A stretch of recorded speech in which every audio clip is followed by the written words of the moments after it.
Sebagai awalan, mari kita buka tabir misteri dan keabsurdan yang melingkupi kehidupan dan kematian seorang pria bernama Dedi.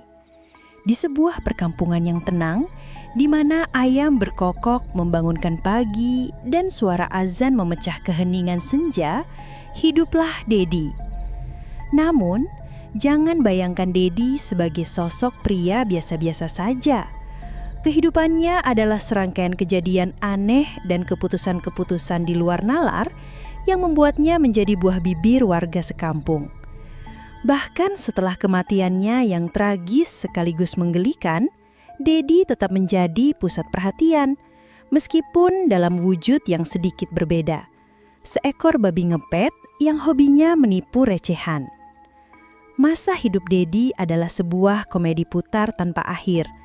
Sejak kecil ia dikenal sebagai anak yang lain daripada yang lain. Di saat teman-temannya bercita-cita menjadi dokter atau pilot, Dedi justru ingin menjadi peramal ikan cupang. Alasannya sederhana. Ia percaya bahwa gelembung udara yang dikeluarkan ikan cupang bisa memprediksi harga cabai di pasar. Tentu saja, ramalannya tidak pernah tepat dan ia lebih sering menjadi bahan tertawaan. Ia bahkan pernah mencoba menjual jasa konsultasi kepada ibu-ibu di pasar tentang kapan waktu terbaik untuk membeli bawang putih berdasarkan pola renang ikan cupangnya. Hasilnya, ibu-ibu justru kehabisan stok bawang putih dan pasar jadi heboh. Menginjak usia remaja, keabsurdan Dedi semakin menjadi-jadi. Ia pernah mencoba berjualan air berkah yang dikumpulkannya saat hujan deras dengan klaim bisa menyembuhkan segala penyakit. Anehnya, ada saja beberapa orang yang percaya dan rela membayar mahal untuk sebotol air hujan tersebut. Mereka yang membeli seringkali adalah para janda kaya yang ingin cepat dapat jodoh atau bapak-bapak yang ingin memenangkan lotre. Namun, bisnis air berkah Dedi tidak bertahan lama karena ia sendiri malah sakit demam setelah kehujanan setiap hari demi mengumpulkan bahan baku. Ia bahkan sempat dituduh menyebalkan penyakit karena salah satu pelanggannya malah jadi flu berat setelah minum airnya. Kecintaannya pada hal-hal yang instan dan ajaib terus berlanjut hingga ia dewasa. Dedi selalu mencari jalan pintas untuk menjadi kaya raya tanpa perlu bersusah payah. Ia pernah mengikuti berbagai macam investasi bodong yang menjanjikan keuntungan fantastis dalam waktu singkat. Mulai dari investasi pohon sengon yang katanya bisa panen dalam sekejap mata, budidaya cacing sutra yang konon bisa menghasilkan emas batangan, hingga yang paling konyol, investasi kripto koin gaib yang katanya bisa muncul sendiri di dompet digital pada tengah malam hanya dengan bermodal menaruh kembang 7 rupa di bawah router wifi. Tentu saja, semua investasi bodong itu berakhir dengan kerugian besar, membuat Dedi semakin terpuruk dalam masalah keuangan dan terpaksa berutang sana-sini. Rumahnya sampai disita, istrinya minta cerai, dan anak-anaknya enggan mengakui dirinya sebagai ayah. Puncak dari keabsurdan hidup Dedi terjadi ketika ia memutuskan untuk mengikuti sebuah ritual pesugihan babi ngepet. Konon, dengan menjalani ritual ini, seseorang bisa berubah menjadi babi hutan pada malam hari dan mencuri uang dari rumah-rumah warga. Dedi yang sudah gelap mata karena terlilit hutang puluhan juta rupiah, nekat mengikuti ritual tersebut dengan harapan bisa mendapatkan kekayaan secara instan dan mengembalikan keluarganya. Malam itu, di bawah sinar rembulan yang pucat, Dedi bersama seorang guru spiritual yang penampilannya lebih mirip badut pasar dengan jubah compang-camping dan kalung taring babi hutan palsu, melakukan ritual di sebuah hutan keramat yang terkenal angker. Dedi diminta untuk melepaskan seluruh pakaiannya, memakai minyak khusus yang baunya seperti terasi basi dicampur bau bangkai tikus, dan merangkak mengelilingi pohon beringin raksasa sebanyak 7 kali sambil membaca mantra yang entah apa artinya. Mantra itu terdengar seperti gabungan bahasa Sanskerta kuno dan logat Betawi.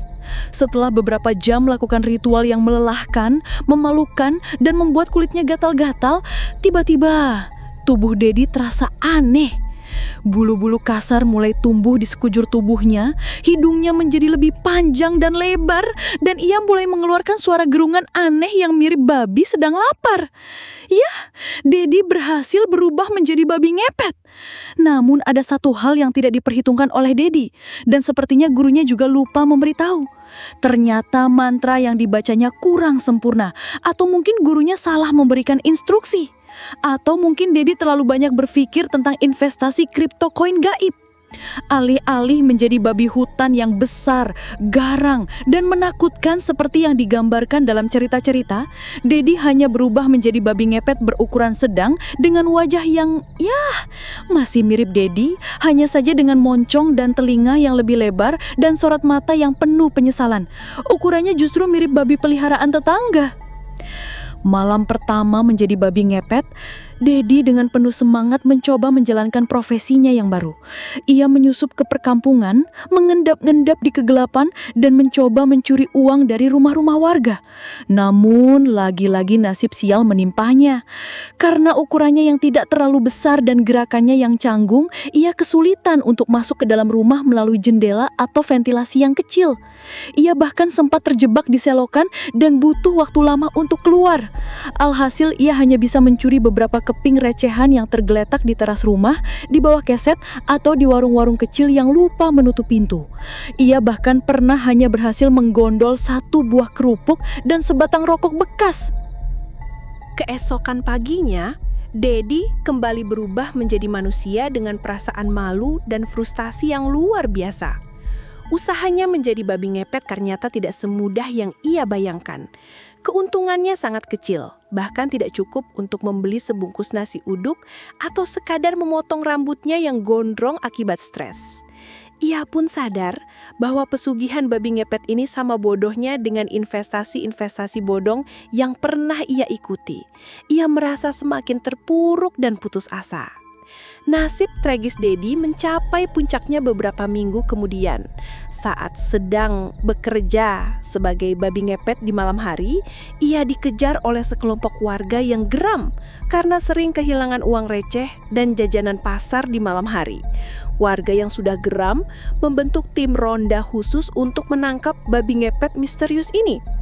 Dedi yang panik berlari sekencang-kencangnya. Namun karena posturnya yang kurang aerodinamis dan kakinya yang pendek, ia dengan mudah tertangkap setelah tersandung batu besar dan terguling masuk ke dalam tumpukan sampah.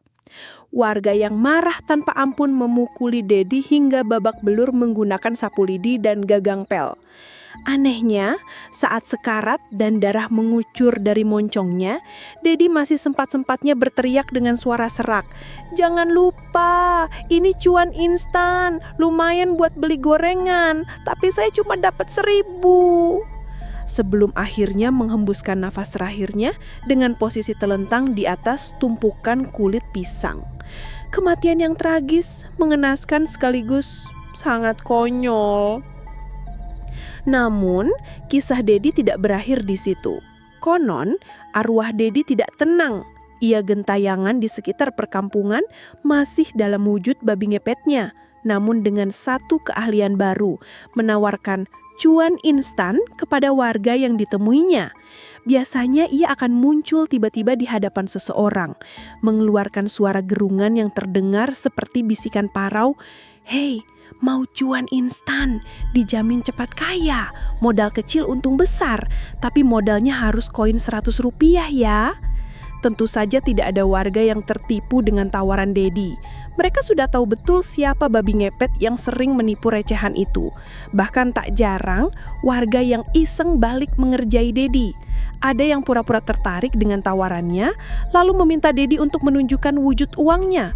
Ketika Dedi hanya bisa menunjukkan beberapa keping recehan karatan yang entah dari mana ia dapatkan, warga tersebut akan tertawa berbahak-bahak dan mengusir Dedi dengan sapu lidi atau menyiramnya dengan air bekas cucian beras. Meskipun sudah menjadi hantu, kebodohan Dedi seolah tidak ada habisnya. Ia terus saja mencoba menipu warga dengan iming-iming cuan instan, padahal yang bisa ia curi hanyalah uang receh yang bahkan tidak cukup untuk membeli sebungkus permen, apalagi membayar utangnya yang menumpuk. Kisah hantu babi ngepet bernama Dedi ini pun menjadi legenda di perkampungan tersebut. Sebuah cerita horor komedi yang selalu berhasil mengundang tawa sekaligus memberikan pelajaran berharga tentang bahaya sifat serakah dan jalan pintas yang menyesatkan. Kisah tragis sekaligus menggelikan dari Dedi, si babi ngepet investasi bodong, adalah sebuah cerminan satir yang pedas tentang realitas kehidupan modern.